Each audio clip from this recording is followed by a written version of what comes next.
This challenge is having the task related to two-dimensional arrays. Let us look at the task. The first task is adding two matrices. Matrices are represented using two-dimensional arrays and multiplying two matrices. And one more extra task I have included in this one, that is sorting array of strings. It's a small task. I will show you this one. So these two tasks are similar, adding two matrices and multiplying two matrices. So let us start with adding two matrices. Matrices in mathematics can be stored in a two-dimensional array. So I have an example of 3 by 3 matrix here in a 2D array of size 3 by 3. Indices are given. These are row numbers 0, 1, 2, column numbers are 0, 1, 2.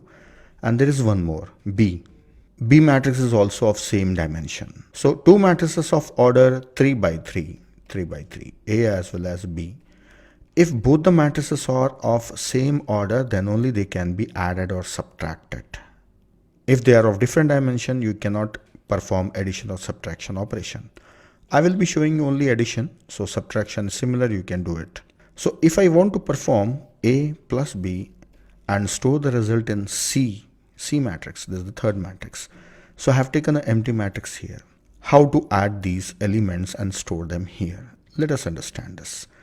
See, a two-dimensional array can be scanned or traversed by using two for loops. You can visit all these elements by using two for loops. So we have to use nested for loops, that is two for loops for scanning this one. The outer loop will access rows and the inner loop will be accessing the elements in a column. So as this is of size 3 by 3, I will write on the loop for accessing the 2D array. I will take integer I assigned 0 and I is less than 3. I will write just 3 I plus plus. Then inside this I will take one more for loop for integer j assigned 0 and j is less than 3 and j plus plus. These two for loops will help us scan through all the elements of any matrix from 0, 0 to this last element, that is 2, 2. So how it will allow us to access 0, 0, 0, 1, 0, 2, then this 0, 1, 0, 1, 1, 1, 2 and so on. So now let us come to addition. How addition is done? The element of A is added with the corresponding element of B, means at the same index, whatever is the element of B, that is added. And when we have to store it, the result, we have to store it in a same corresponding location in C here. So 3 plus 1 added and the result is 4 here. So this is 3 plus 1. I will write it as 3 plus 1. Then 5 plus 5 are added and the result is 10. So I will write 5 plus 5 so that you can understand it is coming by adding these two elements. Then 9 plus 2 is added, so we get this value. Same way all these elements are generated. Now for adding two matrices, when you write on the code, imagine that you are preparing matrix C. Don't look at A and B. You imagine you are preparing matrix C. So for C of I comma j, what should be the value of C of I comma j? It should get the elements from A of ij added with B of ij. That's all. This is the procedure for adding two matrices. So I have shown you the complete code for adding two matrices. So you have to write on a complete program. So what you have to do is first declare an array A by these set of elements, 2D array A with these elements, initialize them. Then array B, initialize this element and create an array C, 2D array C with the dimension 3, 3. Then add all the elements by using these two for loops. Then print the result from C. So you can print it here itself inside this loop or else you can separately print it. So already you have seen how to handle two-dimensional arrays in the previous video. So in this challenge, all the things you have to do. So pause the video here and write on the program. Okay. So if you want help, you can continue watching. I will be showing you the program. Let us write a program for adding two matrices. I have already declared these three matrices. First one I have also initialized A and B. Then C is an empty matrix. I have created a two-dimensional array for storing C matrix. Now as I have shown you the code, let us follow that code. I is less than I is assigned 0, I is less than, I can say a dot length also. See, a dot length, then I plus plus. Then inside this, again I need one more for loop, integer j assigned 0 and j is less than a of 0 dot length, right? A of 0 dot length. This we have seen it in previous videos when I have explained about 2D arrays. Then, oh, I wrote ij here, so typing mistake. Now what we have to do is c of I comma j is assigned with a of ij, right? A of ij plus b of ij. This will prepare a C matrix by adding the elements. If you want, you can print here itself system.out.println C of ij. Otherwise, you can print it afterwards also. That's your choice. Okay. There is no argument on it. You can write anything that you like. So so I will take a for each loop. So I will take an x from, okay, x is a single dimension array from C. Then for each loop, I will take y, that is from single dimension array x. Then system.out.print, I am going to print the elements. So I will be printing y, then space. Then after end of each row, I should give a line gap. So system.out.println empty space. That's it. So I should get the sum of these two matrices. Let us check. Yes. So you can check it. 3 plus 1, 4, 5 plus 5. You can see the cursor here. 5 plus 5, 10, 9 plus 2, 11, then 7 plus 6, 13. So you can see the values here. Yes, I got the sum of these two matrices. This is the simplest program. So we are learning how to handle two-dimensional array, right? How to handle two-dimensional array. So the application is adding two matrices. So hope you have done this program by yourself. Let us check the multiplication. Let us go to the next task. Now let us look at the next task, that is multiplying two matrices. In our example, the matrices are of dimension 3 cross 3 and 3 cross 3. Can we multiply any two matrices? No, one of the condition is there. The number of columns of the first matrix should be equal to number of rows of the second matrix. So yes, it is matching. Then we can multiply two matrices. So if I have matrix like this 2 cross 3, then A is 2 cross 3 and B is 3 cross 5. Can I multiply these two matrices? Yes, you can multiply because the number of columns of the first matrix are equal to number of rows of second matrix. If I write B first, then next A, 2, 3. Can I multiply these? This is not matching, so this is not allowed. So it means AB is allowed, but BA is not allowed. Alright, so this is the condition that this should match. Remember this one. I will remove this. Now we have to multiply two matrices. So how to multiply two matrices? The elements of the first row are multiplied with the elements of first column and they are added. That gives the single element of C matrix. Right? Then the first two elements are multiplied with the second column. Then we get the next element in C matrix in the next row, in the next column, in the same row. So I hope you know this, how to multiply two matrices. This is the mathematics part. So multiplying rows, elements of row with the elements of column, and they are all added. That's it. So I will show you for few elements. Let us say I am generating this element, that is C of 0, 0. So C of 0, 0, this we get by multiplying A of, I will write 0, 0 here. I will not use brackets because it will take more space here. So A 0, 0 with B 0, 0. A 0, 0, 3 with this one, right? Plus A 0, 1 with B 1, 0. A 0, 1 with B 1, 0. Plus A 0, 2 with B 2, 0. A 0, 2 with B 2, 0. I am not showing them in the brackets because see, it has become too lengthy. I need more space. So this looks short and easy for you.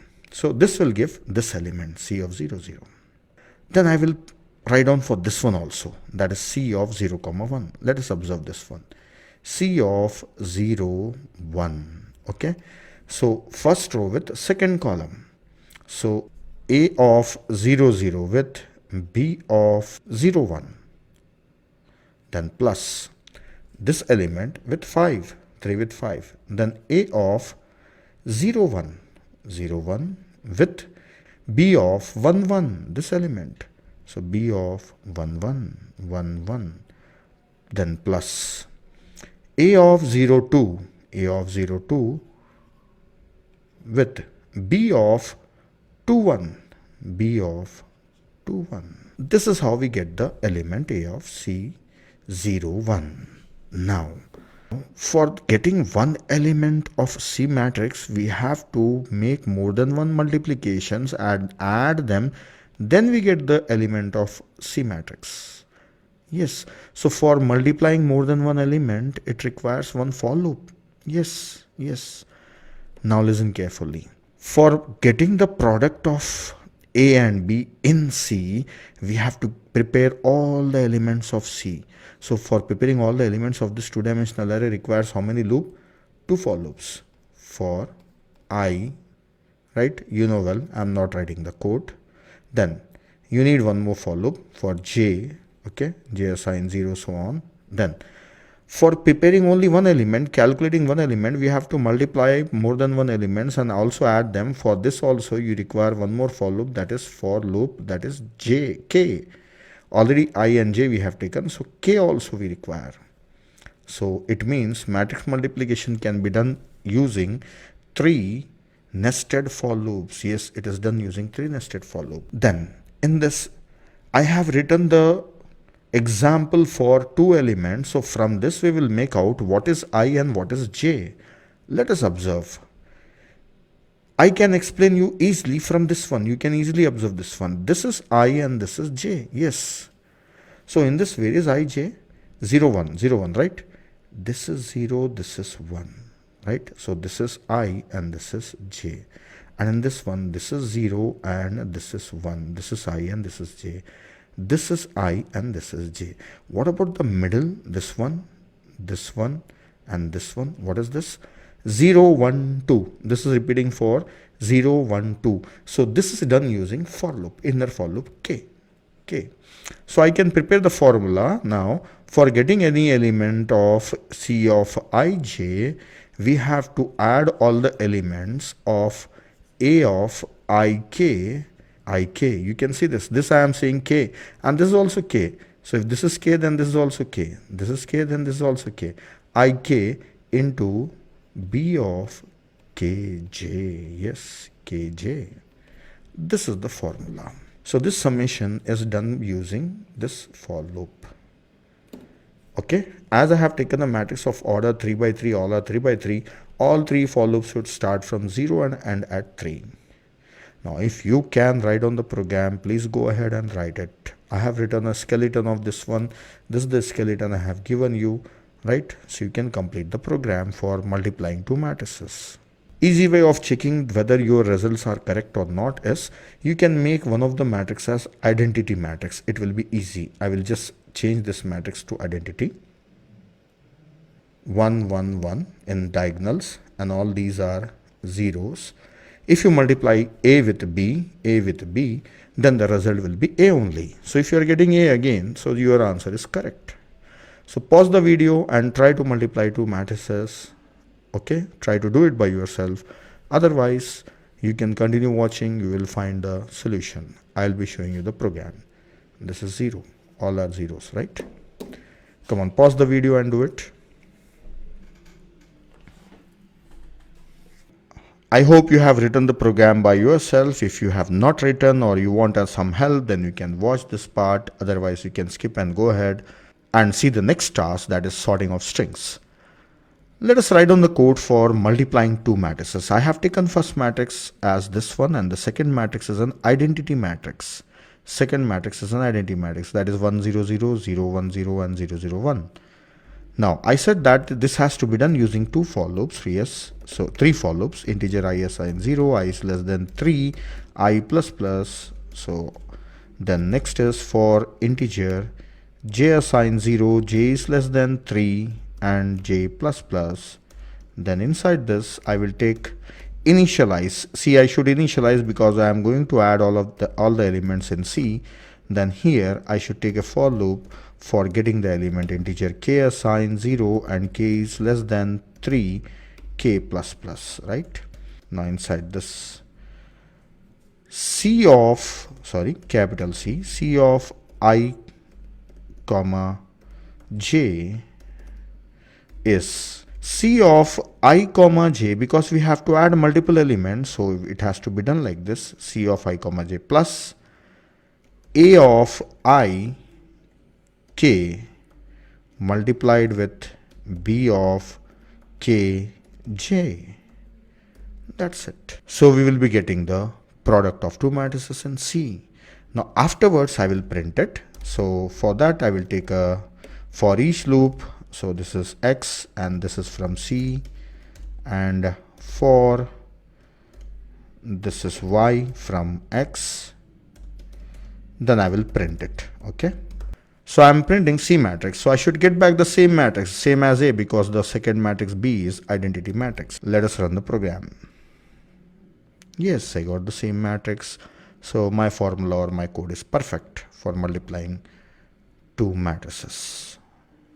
So I have shown you how to multiply two matrices of order 3 by 3. I have discussed a little bit of it so that you get the idea about matrix multiplication, right? I am not considering all possible cases here, right? So cases I am not handling. Just I have focused on the procedure how to multiply the matrices. So that's it. Now let us look at one more program, a small program, how to take an array of objects, that is array of strings, and how to sort them. Directly I will show you the task. It's not a big challenge, so I will do it. Yeah, in this task we have a array of strings. All these are strings. So string is a object of a class, right? This Java is a object of a class string. So string is a class. So Java is an object of a class. All these are objects. So this is nothing but array of objects. Yes. And what I want to do is I want to sort them. These are the names of programming languages. I want to sort them based on their name. Like Ada should come first, then comes basic and all, right? So they should be sorted based on in alphabetical order. How to sort? So you can apply some sorting technique. If you know bubble sort or selection sort, if you know it, you can sort these strings, and you know how to compare the strings. You can compare and swap the strings, right? So that you can do. But I am showing you simple method. There is a package, we are going to learn it later, java.util. There is a package. Inside that there is one class called arrays. Inside this there is a method called sort. So in Java you don't have to write down the logic for sortings. If you want to sort anything, see, so many overloaded methods are available there inside this class. So sort what? I want to sort ARR. Yes, it has taken it. NetBeans has helped me to take this name directly. Now once it is sorted, I want to print them, right? So using for each loop, I will print all the names of languages from ARR. So system.out.println, I will print all the elements. That's it. So they will be sorted. So you can sort integers also, you can sort any type of data, right? Apart from that, any type of objects also. So strings, they can compare themselves, right? So it is implemented. Comparison is directly there inside the strings. So that's how it will compare and sort them, right? So strings can be compared. So I should say they are comparable. So it will sort them. So if any object is comparable, then it will sort them. So you can see Ada, Basic, Java, Pascal. So it's easy. You can just call this method and sort. Otherwise, if you want to develop your logical skills, then you can write on the code for sorting. So that's all in this video. We have seen different challenges. So hope you have practiced them. So if not, please practice it, right? This is important. So we are learning basic syntax of Java. As we move ahead, the topics become more and more complex. So these things should be very handy for you. You should be able to quickly write down the code for this. So if you practice, then you can be quick and fast on this one. That's all in this video.